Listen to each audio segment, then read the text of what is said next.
मोहोळ तालुक्यातील ग्रामीण भागात मतदारांवर पोलिसांनी लाठीमार केल्याची घटना घडली आहे। मोहोळ परिसरातील खंडोबाची वाडी इथं पोलिसांनी मतदानासाठी उभारलेल्या जनतेवर लाठी हल्ला करून 10 ते 12 जणांना जखमी केलं आहे। या भागात मतदानाची कमी टक्केवारी आहे हे लक्षात येताच हा प्रकार केल्याची माहिती मोहोळचे माजी आमदार राजन पाटील यांनी सांगितलं। प्रत्येक मतदार केंद्रामध्ये सीसीटीव्ही त्यांनी बसवले।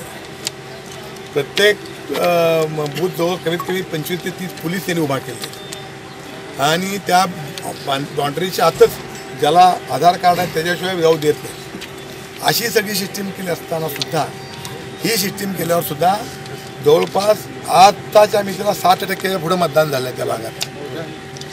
60% पुढे मतदान झालं आणि हे ज्यावेळेला यांच्या लक्षात आलं की आपल्या इमेजला आता धोका पोचतोय, आपण सांगितलं तर कसं मतदान होतंय म्हणून करता यांनी प्रशासनाला हाताशी घेतलं।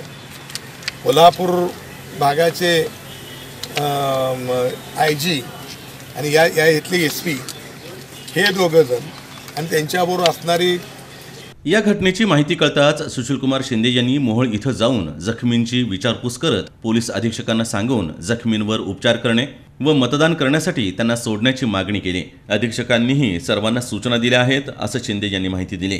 सदर मारहाण करताना लहान मुलांनाही मारलं असल्याची माहिती जनतेने दिली।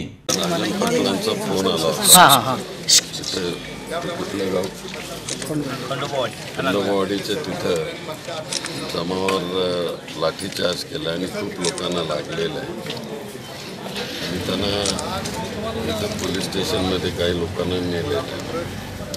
ज्यांना लागलेलं आहे त्यांना मी आता SPC वगैरे बोललो, त्या इन्स्पेक्टरनी आता दवाखान्यात पाठवलं त्यांना आणि मतदानाला सगळ्यांना पाठवून देतो।